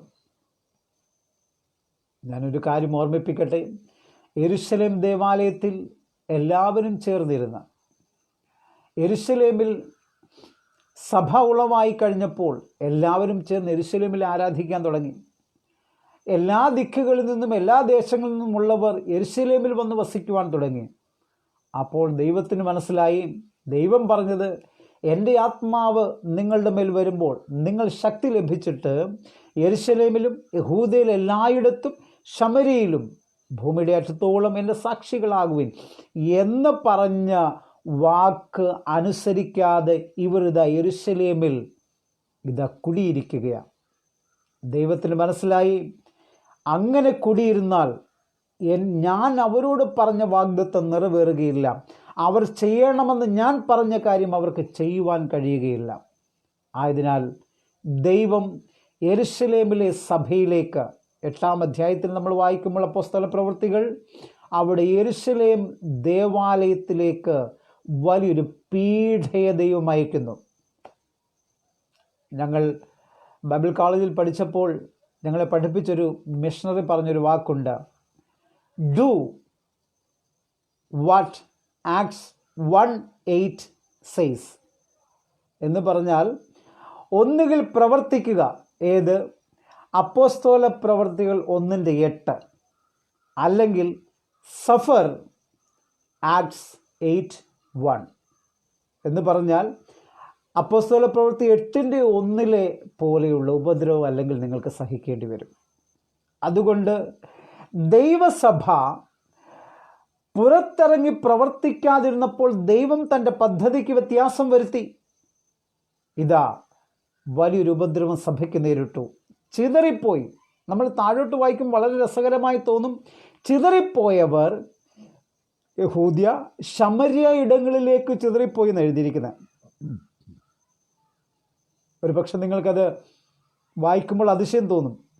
യഹൂദ്യ ശമര്യ ഇടങ്ങളിലേക്ക് ചിതറിപ്പോയി എന്നാണ് അവിടെ എഴുതിയിരിക്കുന്നത്. എന്ന് പറഞ്ഞാൽ ദൈവത്തിൻ്റെ പ്ലാനായിരുന്നു യഹൂദിയയിലേക്കും ശമര്യയിലേക്കും പോകുക എന്നുള്ളത്. എന്നാൽ ജനം തീരുമാനിച്ചു, വിശ്വാസികൾ തീരുമാനിച്ചു, ഞങ്ങൾ ഒരുമിച്ച് ഇവിടെ ഇരുന്ന് ആരാധിച്ചാൽ മതി, എവിടെ ഇരുന്നാലും ആരാധിച്ചാൽ പോരെ. ദൈവം അവിടെ വലിയൊരു ഉപദ്രവം അയക്കുക. ഇന്ന് പകൽ എന്നെ കേൾക്കുന്നവരെ, നാം എവിടെയും ഇരുന്ന് ആരാധിക്കുന്നതല്ല, ഇരിക്കേണ്ടയിടത്ത് ആരാധിക്കുന്നതാണ് ദൈവത്തിന് ഹിതമെന്ന് ഇന്ന് പകൽ നാം തിരിച്ചറിയണം. അതുകൊണ്ട് ദൈവത്തിൻ്റെ സന്നിധിയിൽ നമ്മെ തന്നെ ഒരു മടങ്ങി വരവിലേക്ക് നമുക്ക് കൊണ്ടുപോകും. ദൈവത്തിൻ്റെ ആലയത്തിലേക്കുള്ള മടങ്ങി വരവ്. ഞാൻ പറഞ്ഞുവല്ലോ, പുതിയ നിയമസഭയെന്ന് പറയുന്നത് ആലയത്തിൻ്റെ മഹത്വത്തിലായിരുന്നില്ല. പുതിയ നിയമസഭ വ്യക്തികൾ ആലയമെന്ന കൺസെപ്റ്റിലാണ്, ആ ഒരു നിലയിലാണ് പുതിയ നിയമസഭ മുമ്പോട്ട് പോയിക്കൊണ്ടിരുന്നത്. ഇവിടെ നമ്മൾ പുതിയ നിയമസഭയിൽ നമ്മൾ നോക്കുമ്പോൾ അപ്പോസ്തല പ്രവൃത്തി 5-ാം അധ്യായം 42-ാം വാക്യം നമ്മൾ കാണുമ്പോൾ വീടുകൾ തോറും അവർ കയറിയിറങ്ങി. അപ്പോസ്തല പ്രവൃത്തി 8-ാം അധ്യായത്തിൽ നമ്മൾ ശൗൽ ഉപദ്രവിച്ചത് എങ്ങനെയാണെന്ന് അറിയാമോ? വീടുകൾ തോറും കയറി ഇറങ്ങി അവൻ ഉപദ്രവിച്ചു. ശ്രദ്ധിക്കൂ, കാരണം ഈ വീടുകൾ തോറും സഭകളായി മാറിയിരുന്നു. എന്നാൽ പിൽക്കാലത്ത് ഇസ്രയേൽ ജനത്തിൻ്റെ അല്ലെങ്കിൽ യാക്കോബിൻ്റെ സന്തതികളായിരിക്കുന്ന പുതിയ നിയമ ഇസ്രയേലായിരിക്കുന്ന നമ്മളൊക്കെ യാക്കോബിൻ്റെ സ്വഭാവത്തിലേക്ക് മാറി എന്ന് പറഞ്ഞാൽ, ചെയ്യേണ്ട കാര്യങ്ങൾ എത്തേണ്ടയിടത്തെത്താതെ, ചെയ്യേണ്ട കാര്യങ്ങൾ ചെയ്യാതെ പലപ്പോഴും നമ്മൾ മാറിപ്പോയപ്പോൾ ദൈവം നമ്മെ ബഥേലിലേക്ക് മടക്കി വരുത്തി. അതായത് നമ്മുടെ ഭവനത്തിലേക്ക് മടക്കി വരുത്തി, അവിടെ ആരാധിക്കുവാൻ നമ്മെ പ്രേരിപ്പിച്ചു. മാത്രമല്ല, നമ്മളാണ് സഭയെന്നുള്ള ഒരു തിരുത്തൽ ദൈവം നമുക്ക് വേണ്ടി നൽകി തന്നിരിക്കുകയാണ്. എത്ര പേർ ഈ ആലോചന മനസ്സിലാക്കുന്നുണ്ട്? ഇന്ന് പകലിൽ എന്നെ കേൾക്കുന്ന പ്രിയപ്പെട്ടവരെ, അപ്പോസ്തല പ്രവൃത്തി മുഴുവൻ വായിച്ചാൽ വീടുകൾ തോറും സഭകളായി മാറിയിരുന്നു. വീടുകൾ തോറും സഭകളായി മാറിയിരുന്നു. ആലയത്തിൻ്റെ യാതൊരു കാര്യങ്ങളും നമ്മളവിടെ കാണുന്നില്ല. ദൈവം നമുക്കിങ്ങനൊരു അവസരം നൽകിയത്, നമ്മുടെ ഈ തലമുറയിൽ നൽകി തന്നിരിക്കുന്നത്, ഇവിടെ ഞാനൊരു സഭയാണ്, എൻ്റെ ഭവനം ഒരു സഭയാണ്, എൻ്റെ ഭവനത്തിലാണ് കൂട്ടായ്മ ഉയരേണ്ടത് എന്ന നിലയിലേക്കാകുവാൻ നമ്മെ ഓർമ്മിപ്പിക്കുമ്പോൾ അതിൻ്റെ മാഹാത്മ്യത്തെ മറന്നു പോകരുത്. ആ ഒരു നിലയിലേക്ക് സഭയെ ദൈവം കൊണ്ടുവന്നിരിക്കുന്നു. ഇന്ന് പകലിൽ നമുക്ക് ബഥേലിലേക്ക് പുറപ്പെടാം. ബഥേലിലേക്ക് പുറപ്പെടുവാൻ നമ്മെക്കുറിച്ച് ദൈവം ആഗ്രഹിക്കുന്നു. ബഥേലിലേക്ക് പുറപ്പെടുക എന്ന് പറഞ്ഞാൽ ദൈവം ആഗ്രഹിക്കുന്ന ഇടത്തേക്ക് പുറപ്പെടുവാൻ കർത്താവ് നമ്മെക്കുറിച്ച് പ്ലാൻ ഇട്ടിട്ടുണ്ട്. അതുകൊണ്ട് നമുക്കൊരു മടങ്ങി വരവ് ആവശ്യമാണ്. ബഥേലിലേക്കുള്ളൊരു മടങ്ങി വരവ്, ദൈവത്തിൻ്റെ ആലയത്തിലേക്കുള്ളൊരു മടങ്ങി വരവ്. നമ്മുടെ ആദ്യത്തെ സഭ ആരംഭിച്ചത് മർക്കോസിൻ്റെ മാളിക മുറിയിലാണ്. ശ്രദ്ധിക്കൂ, ഒരു വീടിൻ്റെ മുറിയിലാണ്. ആദ്യമായി അന്യജാതിക്കാരിലേക്ക് സഭ എത്തപ്പെട്ടത് കൊർന്നല്യോസിൻ്റെ വീട്ടിൽ വെച്ചാണ്. പിന്നീട് നമ്മൾ ലുദിയയുടെ ഭവനം, ഫിലെമോൻ്റെ ഭവനം, അങ്ങനെ എല്ലാവരുടെയും ഭവനങ്ങളിൽ ആരാധനകൾ നടന്നിരുന്നു. എന്നാൽ ആധുനിക കാലഘട്ടത്തിലേക്ക് വന്നപ്പോൾ സഭ എന്നത് വലിയൊരു കത്തീഡ്രലായി അല്ലെങ്കിൽ വലിയൊരു കെട്ടിടമായി ആ ഒരു സങ്കല്പത്തിലേക്ക് ജനങ്ങൾ കടന്നു വന്നു. ഇവിടെ വലിയൊരു മാറ്റം ദൈവം ആഗ്രഹിക്കുന്നു. പ്രിയപ്പെട്ടവരെ, ഞാനാണ് സഭ, എൻ്റെ ഭവനമാണ് സഭ എന്ന നിലയിലേക്ക് കാര്യങ്ങൾ മാറ്റപ്പെടുവാൻ ദൈവം ആഗ്രഹിക്കുന്നു. അതുകൊണ്ട് ഈ ഒരു അവസരം ദൈവത്തിൻ്റെ പ്ലാനിലും പദ്ധതിയിലുമുള്ളതാണെന്ന് തിരിച്ചറിഞ്ഞുകൊണ്ട് നമുക്കൊരു മാറ്റമുണ്ടാകട്ടെ. ബഥേലിലേക്കൊരു മടങ്ങി വരവുണ്ടാകട്ടെ. ദൈവത്തിൻ്റെ ആലയത്തിലേക്ക് ഒരു മടങ്ങി വരവ് ഈ ദിനങ്ങളിൽ നമുക്കുണ്ടാകട്ടെ. യാക്കോബിൻ്റെ ജീവിതത്തിൽ സംഭവിച്ചതുപോലെ ഒരു പ്രത്യാഘാതം നമ്മുടെ ജീവിതത്തിൽ ഉണ്ടാകാതെ വണ്ണം ദൈവം ആഗ്രഹിക്കുന്ന ഇടത്ത് തന്നെ, എവിടെയാണ് ഞാൻ ആരാധിക്കേണ്ടത് കർത്താവേ എന്ന് ദൈവത്തോട് ആത്യന്തികമായി നമ്മൾ ചോദിക്കേണ്ട ചോദ്യമാണ്.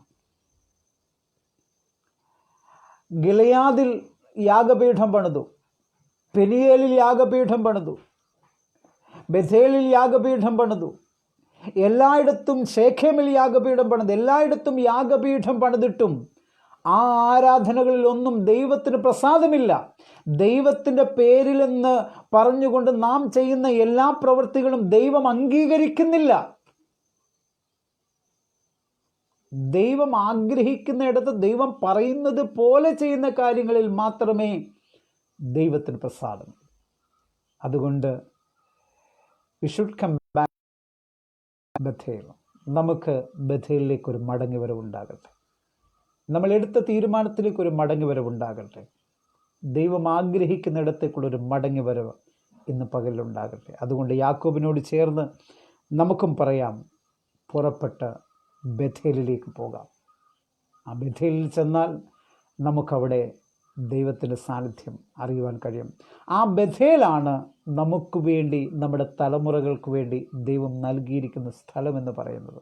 യാക്കോബിനോട് അതാണ് തുടക്കത്തിലെ വാഗ്ദാനവും ഈ ബഥേലിൽ ചെന്നു കഴിഞ്ഞ ശേഷവുമുള്ള വാഗ്ദാനം എന്ന് പറയുന്നത്, ഈ സ്ഥലം ഞാൻ നിൻ്റെ സന്തതിക്ക് നൽകും. ഈ സ്ഥലമാണ് നിനക്കും നിൻ്റെ സന്തതിക്കും ഞാൻ നൽകുവാൻ പോകുന്നത്. ഈ ദൈവ സാന്നിധ്യമായിരിക്കട്ടെ നമ്മുടെ സന്തതികൾക്ക് ദൈവം കൊടുക്കുന്നത്. ഈ ദൈവ സാന്നിധ്യമായിരിക്കട്ടെ നമുക്ക് നമ്മുടെ കുഞ്ഞുങ്ങൾക്ക് കൊടുക്കുവാൻ കഴിയുന്നത്, നമ്മുടെ കുടുംബത്തിന് കൊടുക്കുവാൻ കഴിയുന്നത്. അതുകൊണ്ട് നമുക്ക് ഈ ദിനങ്ങളിൽ ബഥേലിലേക്ക് നമുക്കൊരു മടങ്ങിവരവുണ്ടാകട്ടെ. അതിനുവേണ്ടി നമുക്ക് ശക്തിയോടെ പ്രാർത്ഥനയോടുകൂടി ആയിരിക്കാം.